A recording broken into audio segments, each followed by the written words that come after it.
नमस्कार, बहुत स्वागत है आप सभी का देवभूमि समाचार में। मैं हूं आपके साथ आकांक्षा श्रीवास्तव। बुलेटिन की शुरुआत करते हैं। उत्तराखंड में 2027 विधानसभा चुनाव को लेकर राजनीतिक गतिविधियां तेज हो गई है। इसी बीच बीजेपी के पूर्व विधायक और वर्तमान राज्य मंत्री देशराज कर्णवाल ने बड़ा संकल्प दोहराया है। उन्होंने कहा कि मुख्यमंत्री पुष्कर सिंह धामी के नेतृत्व में उत्तराखंड में बीजेपी की तीसरी बार सरकार बनने तक वह अपने घर वापस नहीं जाएंगे। वहीं आपको बता दें कि कर्णवाल ने बताया कि उन्होंने यह प्रण 14 अप्रैल को डॉक्टर भीमराव अंबेडकर जयंती के अवसर पर लिया था। उन्होंने कहा कि वह कभी कार्यकाल तो कभी गांव में रुककर पार्टी के लिए लगातार काम कर रहे हैं।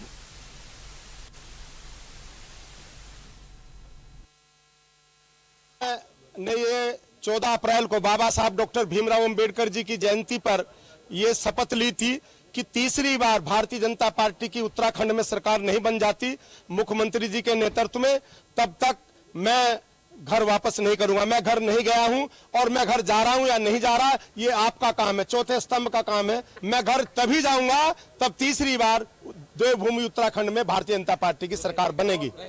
मैं कभी अपने कार्यालय झबरेड़ा रहता हूं, कभी मैं गांव में सोता हूं और जहां देखी तमापरात वहीं गंवाई सारी रात।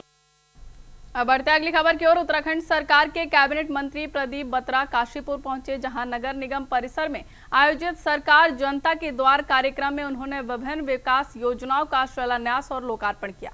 वहीं कार्यक्रम में जनप्रतिनिधि, प्रशासनिक अधिकारी और बड़ी संख्या में स्थानीय नागरिक मौजूद रहे। आपको बता दें कि इसके बाद मंत्री ने जेल रोड स्थित निर्माणाधीन हाईटेक बहुमंजिला पार्किंग का निरीक्षण किया और निर्माण कार्यों की प्रगति की समीक्षा करते हुए अधिकारियों को आवश्यक दिशा निर्देश दिए। वहीं मंत्री प्रदीप बत्रा उत्तरांचल पंजाबी महासभा द्वारा आयोजित स्वागत और सम्मान समारोह में भी शामिल हुए। आपको बता दें कि उन्होंने बीजेपी जिला कार्यालय पहुंचकर पार्टी पदाधिकारियों और कार्यकर्ताओं से मुलाकात की। इस दौरान उन्होंने संगठनात्मक गतिविधियों और क्षेत्र के विकास कार्यों को लेकर चर्चा भी की।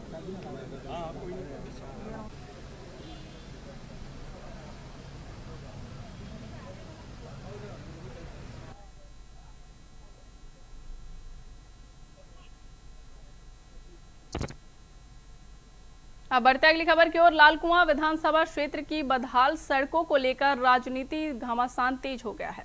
कांग्रेस कार्यकर्ताओं ने हाल ही में गड्ढों और जलभराव वाली सड़कों पर धान की रुपाई कर सरकार के खिलाफ प्रदर्शन किया था। इस प्रदर्शन के बाद बीजेपी के वरिष्ठ नेता और पूर्व विधायक नवीन चंद्र ने विपक्ष पर हमला बोला। उन्होंने इसे चुनावी स्टंट बताते हुए कहा कि चुनाव नजदीक आते ही विपक्ष को सड़क, पानी और जन समस्याएं याद आने लगती हैं। वह आपको बता दें कि उन्होंने आगे यह भी कहा कि जनता कैमरे के सामने किए जा रहे प्रदर्शनों से नहीं बल्कि धरातल पर होने वाले विकास कार्यों से प्रभावित होती है। हालांकि उन्होंने क्षेत्र की खराब सड़कों की स्थिति को गंभीर मानते हुए जल्द सुधार की जरूरत बताई। उन्होंने मुख्यमंत्री और प्रशासनिक अधिकारियों से मुलाकात कर सड़कों के निर्माण और मरम्मत की मांग उठाने की बात कही।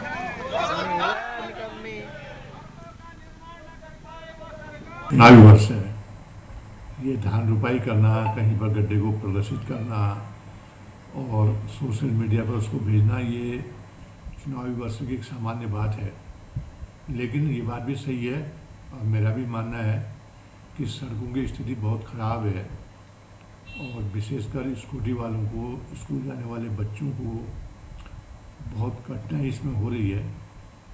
चूँकि यह मामला सभी स्तर के जनप्रतिनिधियों द्वारा सोशल मीडिया के मार्फत, समाचार पत्रों के मार्फत निरंतर उठाया जा रहा है। मैं समझता हूँ कि जिला प्रशासन को माननीय मुख्यमंत्री की जानकारी में ला करके और माननीय मुख्यमंत्री जी को भी इन सब बिंदुओं पर संज्ञान लेकर के जनता को राहत देने की कार्य योजना बनानी चाहिए। मेरी भी आपके चैनल के मार्फत माननीय मुख्यमंत्री से यही आग्रह रहेगा, प्रार्थना होगी कि इस विषय पर अपने स्तर से संज्ञान लेने की कृपा करें। अब बढ़ते अगली खबर की ओर। देहरादून में देर रात से हो रही तेज बारिश के चलते प्रेमनगर क्षेत्र स्थित नंदा की चौकी का नया पुल क्षतिग्रस्त हो गया है। टोंस नदी में तेज बहाव आने से पुल को नुकसान पहुंचा, जिसके बाद प्रशासन ने एहतियातन पुल पर यातायात रोक दिया। मैं आपको बता दें कि देहरादून विकासनगर मार्ग पर आवागमन प्रभावित होने के कारण वाहनों को झाझरा मार्ग से डाइवर्ट किया गया है। पुल क्षतिग्रस्त होने से स्थानीय लोगों और यात्रियों को परेशानी का सामना करना पड़ रहा है। आपको बता दें कि घटना के बाद लोगों ने पुल निर्माण की गुणवत्ता पर सवाल उठाए हैं। स्थानीय निवासियों ने मामले की जांच कर जिम्मेदारों के खिलाफ कार्रवाई की मांग भी की है।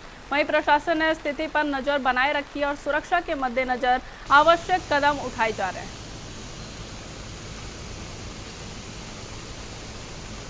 आपको बता दें कि देहरादून में भारी बारिश के चलते नंदा की चौकी पुल जो है क्षतिग्रस्त हो गया है। टोंस नदी के बहाव से पुल को भारी नुकसान का सामना करना पड़ा है।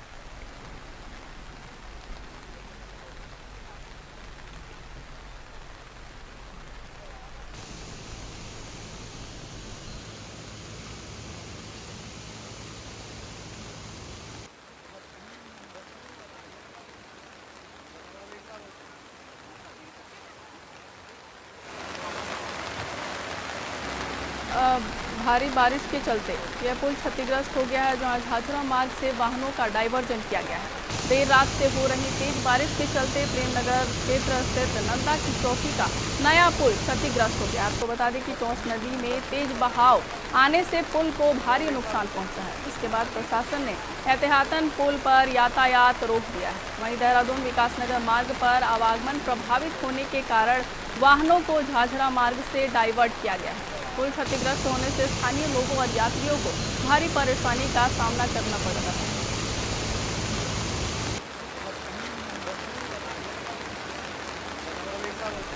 आपको बता दें कि पुल के क्षतिग्रस्त होने से स्थानीय लोगों और यात्रियों को भारी परेशानी का सामना करना पड़ रहा है।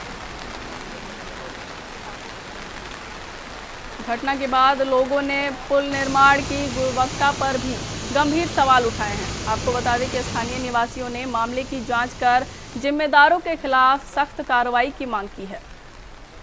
प्रशासन ने स्थिति पर नजर बनाए रखी।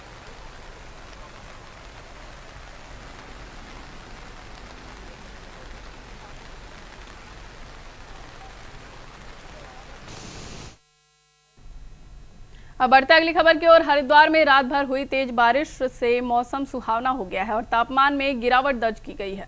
आपको बता दें कि लगातार बारिश के कारण शहर के कई इलाकों में जलभराव की स्थिति बन गई है, जिससे लोगों की दिनचर्या प्रभावित हुई है। वहीं गंगा जल लेने पहुंचे शिवभक्त कांवड़ियों को उमस और गर्मी से राहत मिली है। बारिश के बीच भी कांवड़ यात्रा लगातार जारी है। श्रद्धालुओं का कहना है कि ठंडे मौसम में पैदल यात्रा करना आसान हो जाता है और लंबी दूरी तय करने में सुविधा भी होती है। वहीं आपको बता दें कि बारिश के बावजूद बड़ी संख्या में कांवड़िए हरिद्वार पहुंच रहे हैं। पुलिस और प्रशासन व्यवस्थाओं पर लगातार नजर बनाए हुए हैं।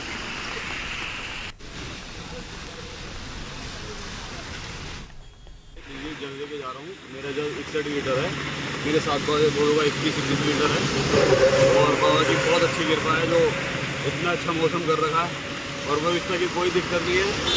बस जयकारा लगाते जाओ और अपने बाबा के नाम से चलते जाओ। बोल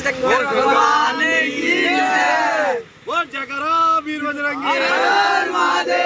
और हम यहाँ से बड़ावाला से आए हैं हरिद्वार के लिए। 280 किलोमीटर दूर है ये। तो हमारा ग्रुप है 35-40 बंदों का ग्रुप है और एक इसमें सबसे बड़ी कावड़ है 101, 81 और 71, 61 और 51 और मेरी झूले वाली कावड़ है 71, और ये सारे बंदे यहाँ से जाएंगे हरिद्वार पहुँचेंगे। मैं आपको बता दें कि प्रदेश में रात भर से तेज बारिश देखने को मिली है। बारिश से तापमान में गिरावट देखने को मिली है। जल भराव से शहरवासियों की परेशानी लगातार बढ़ती हुई नजर आ रही है। पुलिस और प्रशासन व्यवस्थाओं पर लगातार नजर बनाए हुए हैं।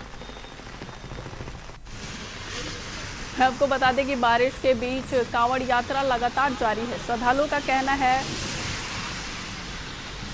बारिश से तापमान में गिरावट से श्रद्धालुओं को उमस भरी गर्मी से राहत मिली है। मैं आपको बता दें कि हरिद्वार में रात भर हुई तेज बारिश से वहीं इस खबर पे तमाम जानकारी देने के लिए हमारे साथ जुड़ी हैं अंजुना गोयल। अंजुना, प्रदेश में लगातार भारी बारिश जारी है, क्या कुछ अपडेट है? मैं आपको बता दूं जिस तरह से पूरे उत्तराखंड में ही बारिश हो रही है और हम अपने कोटद्वार की अगर बात करते हैं तो कोटद्वार में भी देर रात से लगातार बारिश हो रही है। जो यहाँ की तीनों नदियां हैं मालन, खो और सुकरो, तीनों उफान पर है और लगातार प्रशासन की अपील की जा रही है कोई भी नदी नालों की तरफ ना जाए, सुरक्षित रहे। जी अंजुना, आज के लिए मौसम विभाग की ओर से क्या कुछ अपडेट जारी किया गया है? जिस तरह से रात ही एक अपडेट जारी कर दी गई थी, प्रशासन की तरफ से आदेश जारी हो गया था कि स्कूल भी बंद रहेंगे आज, और जो नदियों के किनारे रह रहे हैं वो भी सुरक्षित स्थानों पर चले जाए, क्योंकि आज भारी से भारी बारिश की उन्होंने चेतावनी दी थी।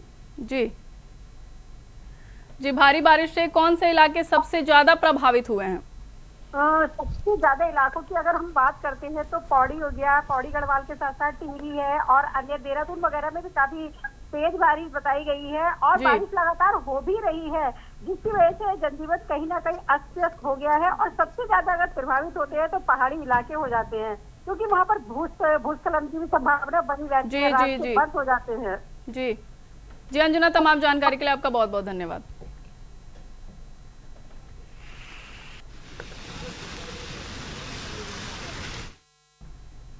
खबरों का सिलसिला लगातार जारी रहेगा, फिलहाल रुकते एक छोटे से ब्रेक के लिए। ब्रेक के बाद फिर से स्वागत है आप सभी का। बढ़ते हैं खबरों की ओर। सावन के पवित्र महीने में शुरू होने वाली कांवड़ यात्रा को लेकर उत्तर प्रदेश से उत्तराखंड तक प्रशासन अलर्ट मोड पर है। कांवड़ियों की सुविधा और सुरक्षा को ध्यान में रखते हुए तैयारियां तेज कर दी गई है।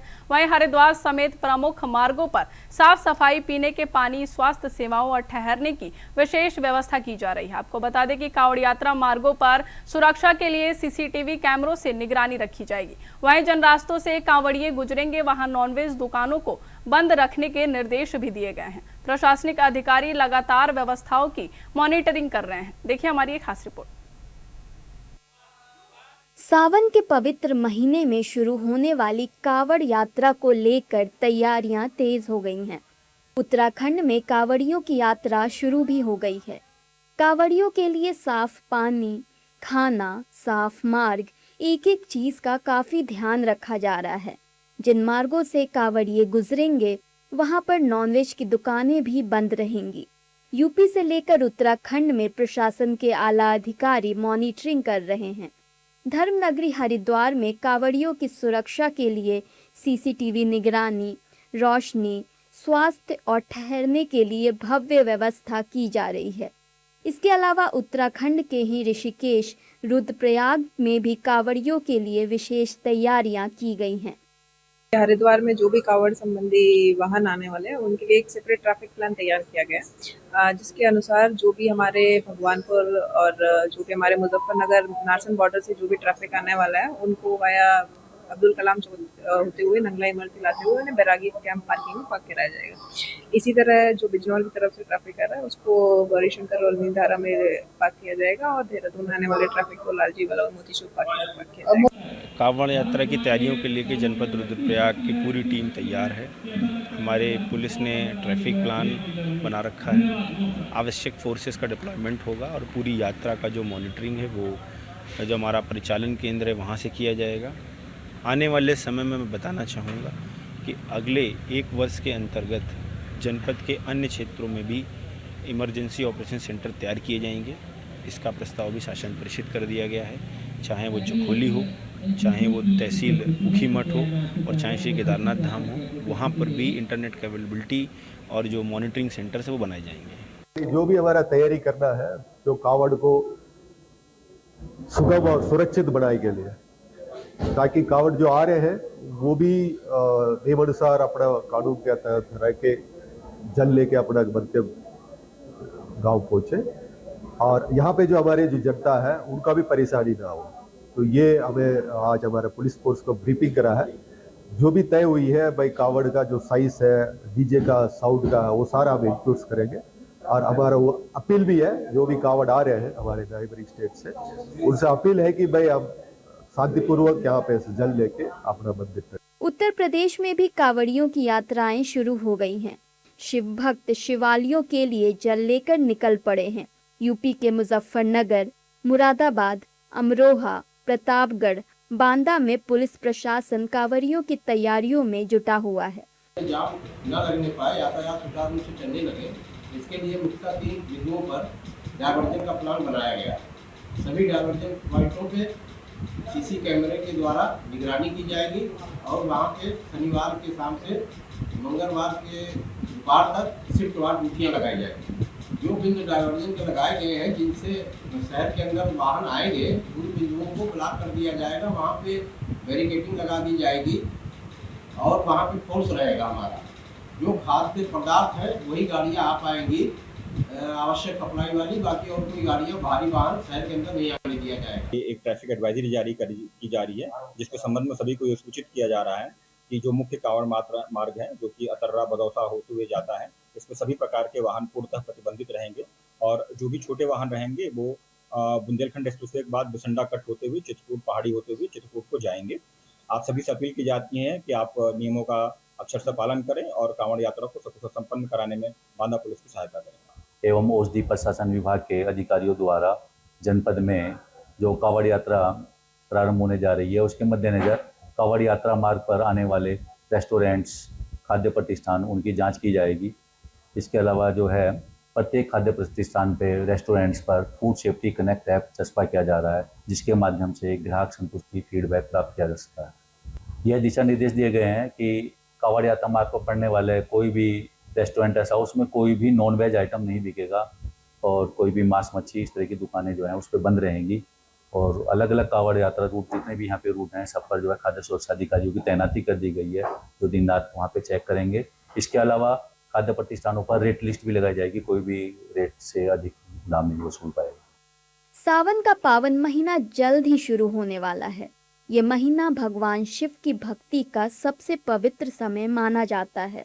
इसी दौरान लाखों शिव भक्त कांवड़ यात्रा पर निकलते हैं और गंगा जल लेकर भगवान शिव का जलाभिषेक करते हैं।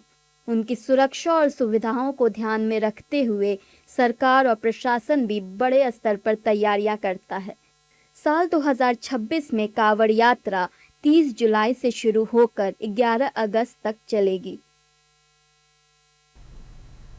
फिलहाल मेरे साथ इस बुलेटिन में बस इतना ही। देश और दुनिया की तमाम खबरों के लिए देखते रहिए इंडिया वॉइस। नमस्कार।